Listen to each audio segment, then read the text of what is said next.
اعوذ باللہ من الشیطان الرجیم بسم اللہ الرحمن الرحیم وَكَذَلِكَ نُفَصِّلُ الْآيَاتِ وَلَعَلَّهُمْ يَرْجِعُونَ، اور ہم آیات کو ایسے ہی تفصیل سے بیان کرتے ہیں تاکہ وہ رجوع کریں۔ صدق اللہ العظیم۔ آج ہم نے سورۃ الاعراف کی آیت نمبر 174 کی تلاوت کی، اس کا ترجمہ آپ نے سنا۔ یہ جو آیت ہے وہ اسی آیت کی آپ کہہ سکتے ہیں کہ سمری ہے، جو کہ ہمیں دو آیات میں نے پڑھی ہیں، جس میں کہ اللہ تعالیٰ نے تمام لوگوں سے عہد لیا اور پھر ان کو ان کی جانوں کے اوپر گواہ بنایا کہ ان کو کویشچن کیا گیا کہ میں تمہارا رب نہیں ہوں؟ تو سب نے جواب دیا کیوں نہیں، آپ ہی ہمارے رب ہیں۔ یعنی کہ یہ جو وعدہ ہے یہ ہمارے لا شعور میں موجود ہے۔ اور اس کے بعد پھر اللہ تعالیٰ نے جو حجت تھی کہ جو اگر کوئی لوگ کوئی انسان یہ کہے کہ یہ جو شرک ہے یہ تو ہمارے آباء و اجداد نے کیا، کہ ہمیں ان کے گناہوں کی سزا دی جائے گی، تو وہاں پہ اللہ تعالیٰ نے بتایا کہ جو اس کا مطلب یہ تھا کہ جو آپ کے آباء و اجداد نے جو گناہ کیے ہیں، اگر آپ بھی ویسے گناہ کریں گے تو سن دونوں کو سیم سزا ملے گی۔ یہ نہیں کہ ان کو سزا دی جائے گی آپ کو سزا نہیں دی جائے گی کیونکہ آپ نے ان کو فالو کیا۔ تو ہر انسان کو اللہ تعالیٰ نے عقل شعور دیا ہے، اور شعور کے اندر پھر جو لا شعور کے اندر جو ہے اللہ تعالیٰ نے یہ جو اقرار ہے وہ موجود ہے۔ تو اس کی یاد دہانی کے لیے اللہ تعالیٰ نے ہر وقت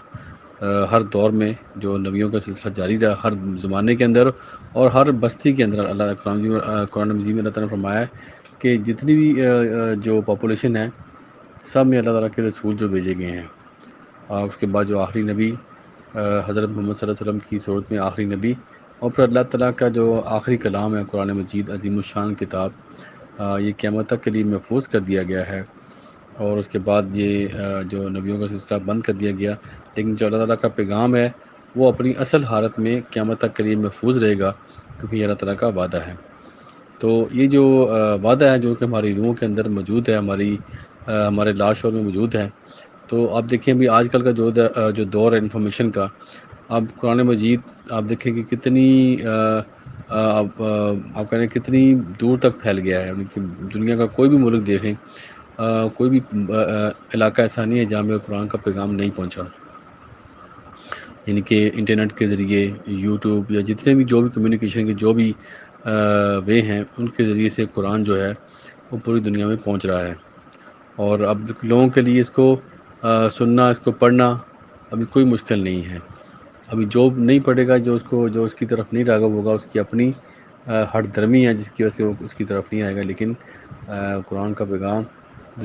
پوری دنیا میں پہنچ چکا ہے۔ اور اس کا جو کہہ لیں کہ جو اس کا پیغام جو اس کو پہنچانے والے ہیں وہ بھی آپ دیکھیں گے دنیا کے ہر ملک میں موجود ہیں۔ تو اس لیے یہ جو حجت ہے وہ یہاں پہ پوری ہوتی ہے کہ ہم کوئی یہ کہے کہ ہمیں تو یہ پیغام پہنچا ہی نہیں۔ ہاں، جو اس کو نہیں سن رہے یا اس کو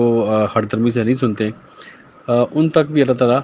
یہ ضرور پیغام کو پہنچاتے ہیں۔ کوئی ان کو ایسا بندہ ضرور ملے گا جو ان کو اللہ تعالیٰ کا پیغام پہنچائے گا، یا وہ کسی نہ کسی طریقے سے اس تک پہنچ ضرور جائے گا۔ یعنی کہ اس کو سننے کے بعد اس کو اپنا جو اس کا جو لا شعور کے اندر جو ہم سب نے وعدہ کیا اس کو ضرور یاد آئے گا۔ اور ہم سب کی یہ ذمہ داری ہے کہ ہم اس پیغام کو جہاں تک ہمارا جو سرکل ہے، جہاں تک ہماری پہنچ ہے، وہاں تک ضرور پہنچائیں۔ تو یہ جو آیت ہے، آیت 174، اللہ تعالیٰ فرما رہے ہیں کہ اسی طرح ہم اپنے آیات کو تفصیل سے بیان کرتے ہیں۔ اور فصل کا مطلب ایک یہ ہوتا ہے کہ دو چیزوں کے درمیان جو فاصلہ کر دینا،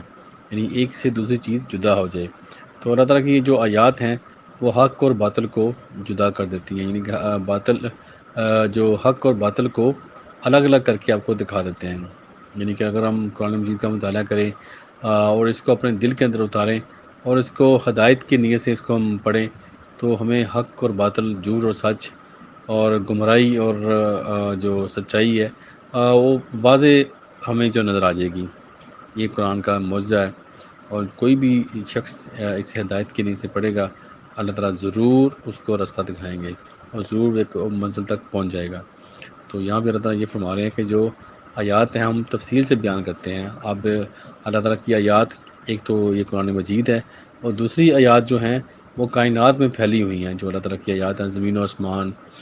جو اس میں جو کچھ اس کے درمیان میں ساری اللہ تعالیٰ کی نشانیاں ہیں، زمین کے نیچے، زمین کے اوپر، اگر اس کے جہاں بھی آپ جائیں گے، آپ تو اسپیس کے اندر دیکھیں، آپ کتنی دور تک جو انسان جا چکا ہے، چاند کے اوپر، مارس کے اوپر،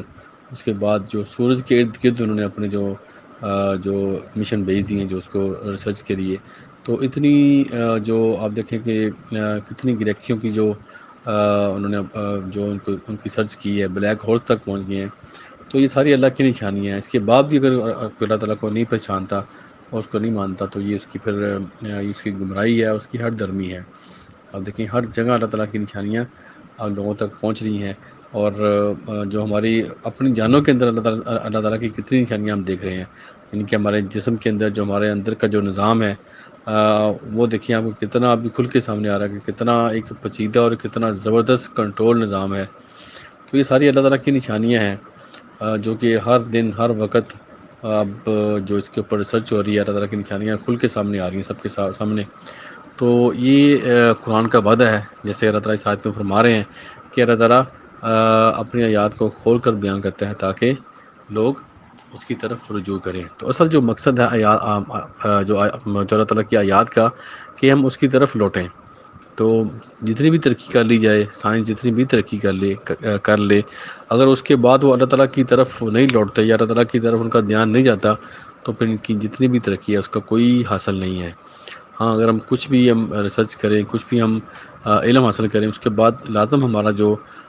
ہمارا رجوع ہے وہ اللہ تعالیٰ کی طرف ہو جانا چاہیے، اللہ تعالیٰ کی نشانیوں کا اقرار کرنا چاہیے، اور اللہ تعالیٰ کو اپنا رب ماننا چاہیے،